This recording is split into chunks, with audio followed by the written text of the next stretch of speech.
Imagine you're at a birthday party. Balloons everywhere, kids running wild, sugar levels through the roof. In the middle of the chaos, one child stares quietly, not smiling, not laughing, just watching.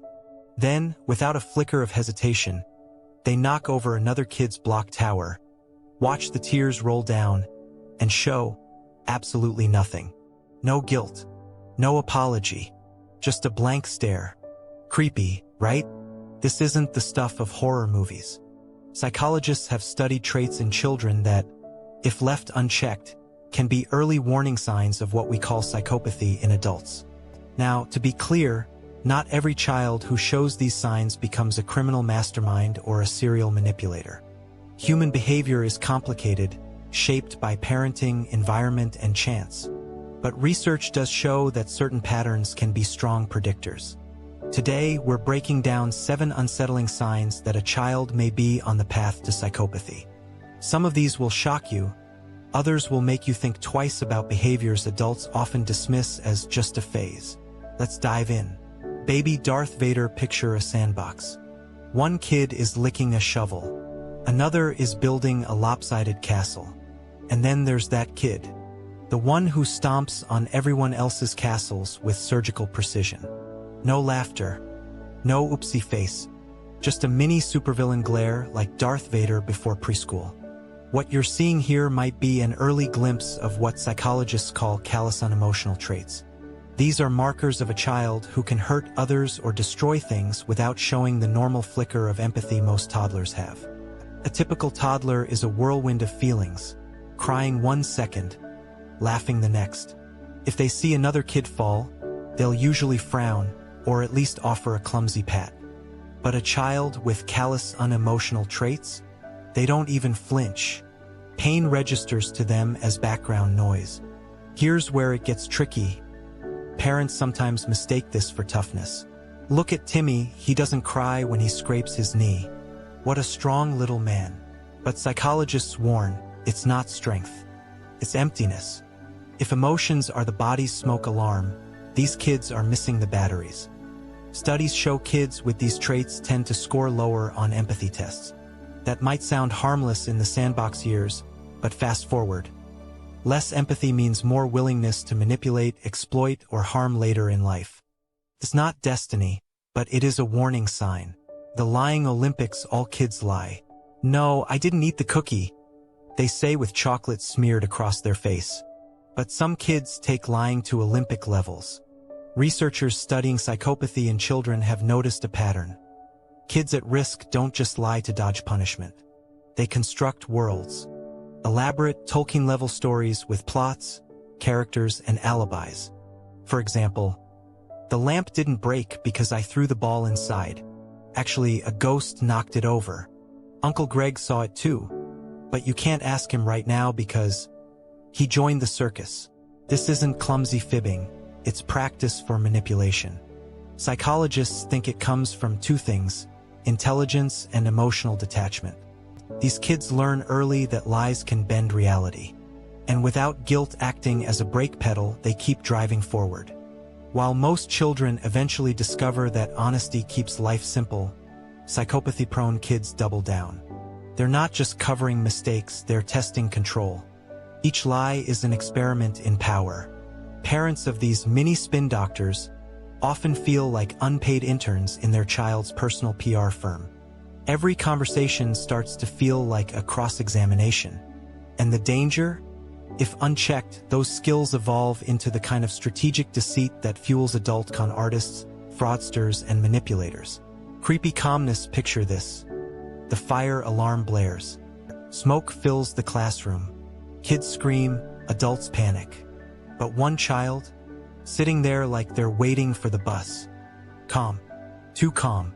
Almost entertained. This is what psychologists call a flat effect.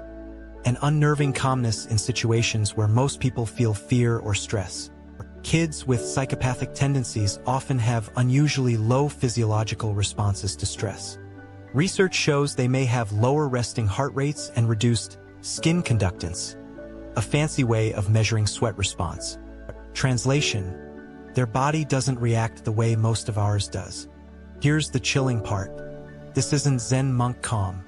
It's not mindfulness. It's absence. It's like their brain muted the channel for human panic. Now, on the surface, this can look like bravery. Wow, my child isn't scared of anything. But true bravery means feeling fear and pushing through it. These kids aren't pushing through. They don't feel it at all. And without fear as a guide, danger loses its meaning. Don't touch the stove. Don't wander into traffic. Don't taunt the neighborhood Rottweiler. Without fear, these warnings are just noise. That calm stare in a crisis may not be strength. It may be a nervous system failing to sound the alarm. The animal test run, this one is hard to talk about, but it's critical. The classic red flag, cruelty to animals. And yes, research backs it up. Longitudinal studies consistently find that children who deliberately hurt animals are at a higher risk for developing antisocial or psychopathic behaviors later in life. Now, let's be clear. Lots of kids are rough with bugs or don't realize a pet doesn't like being squeezed. But there's a line. When a child deliberately hurts an animal, not out of ignorance but out of curiosity or control, that's a flashing red light. Think of it like a training ground. Animals are small, vulnerable, and easy to dominate. For a child with callous traits, they become practice dummies. If they can make a puppy whimper and feel nothing, they've passed level 1 of supervillain training. Even scarier? These kids often don't show remorse when caught. No tears, no guilt, just a blank stare or worse, a deflection, as if it were a science project gone wrong. Parents sometimes brush it off. It's just a phase. Kids can be rough, but psychologists argue that repeated cruelty to animals is one of the strongest predictors of later violence. If the family goldfish keeps mysteriously dying, it's not time for another trip to the pet store. It's time for intervention. Firestarter fascination, there's something primal about fire. Most kids love blowing out birthday candles. But for some, fascination turns into obsession. These kids don't just like campfires. They sneak matches into treehouses. They run private experiments with candles. And they watch flames with a strange kind of awe, like they're staring at raw power in their hands. Psychologists have long linked fire-setting behaviors in children to later antisocial patterns. Why? Because fire represents destruction and control. Most kids stop at curiosity because fear kicks in. But for a child with psychopathic traits, that fear never comes. Instead, they push further, like they're hosting a backyard episode of Mythbusters. Here's the chilling twist. Often, it's not just the fire that excites them. It's the chaos, the panic of others scrambling, the thrill of seeing adults lose control. That's the cherry on top. Not the flames themselves, but the social havoc they cause. When you notice a child's eyes light up brighter than the bonfire, psychologists say it's not time for a lighter. It's time for a conversation about impulse, control, and empathy. The fake friend act. Most kids are blunt. If they don't like someone, they'll say it mid-play, "You're annoying, I'm going home." Brutal honesty, but at least it's real. But children with psychopathy-linked traits can be different. They put on superficial charm, pretending to like someone purely for personal gain. Imagine a kid acting sweet to a classmate just long enough to borrow their favorite toy, copy their homework, or score an invite to the trampoline party. The second the benefit dries up, so does the friendship. To adults, this can look advanced, even charismatic. Wow, what a charming child. But beneath the surface, it's not connection, it's calculation. They're running experiments in social manipulation, testing which buttons to push. This is what makes it so unnerving. For most kids, friendship is about belonging. For these kids, it's about utility. Every smile, every compliment, every joke, it's a tool. And if you've ever seen a 7-year-old orchestrate betrayal with Shakespearean flair, you know just how unsettling it can be. It's not just play, it's practice. Practice for future networking, manipulation, or exploitation. On the jungle gym, they're rehearsing for the boardroom or the interrogation room. No fear of the future. Finally, the ultimate red flag, fearlessness.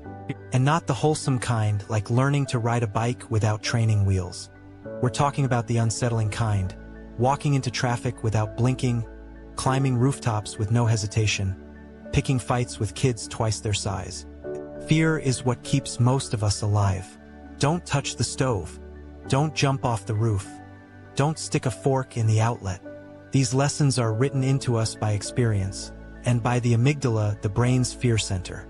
But in psychopathy-prone children, that amygdala is like a smoke alarm with dead batteries. Parents sometimes mistake this for bravery. But bravery means feeling fear and pushing forward anyway. These kids, they don't feel it at all. That's not courage. That's emptiness. And here's the terrifying formula. Fearlessness plus charm plus manipulation. That's the starter pack for a future cult leader, criminal, or con artist. If punishment doesn't scare you, then rules, consequences, and authority become irrelevant. A child who laughs in the face of danger isn't being bold. They're revealing a missing moral compass, and that absence is what makes psychopathy so dangerous. Now, before you panic, not every child who lies, stays calm, or loves fire is destined to become a psychopath. Childhood is messy, and traits don't equal fate. Many kids grow out of these behaviors, especially with the right guidance, therapy, and environment. But these warning signs matter, because psychopathy doesn't suddenly appear in adulthood. It develops, little by little, often unnoticed. Understanding the signs early gives parents and teachers a chance to intervene, to teach empathy, and to guide kids toward healthier paths. So, next time you're at the playground and notice a child with that eerie calm stare or manipulative grin, remember, it might be just a phase, or it might be something more. Human nature has light and dark in all of us. The key is knowing the difference and paying attention before the darkness takes root. If you found this video eye-opening, hit that subscribe button. Because in upcoming videos, we'll explore more of the psychology behind human behavior, the good, the bad, and the chilling truths we don't always want to face.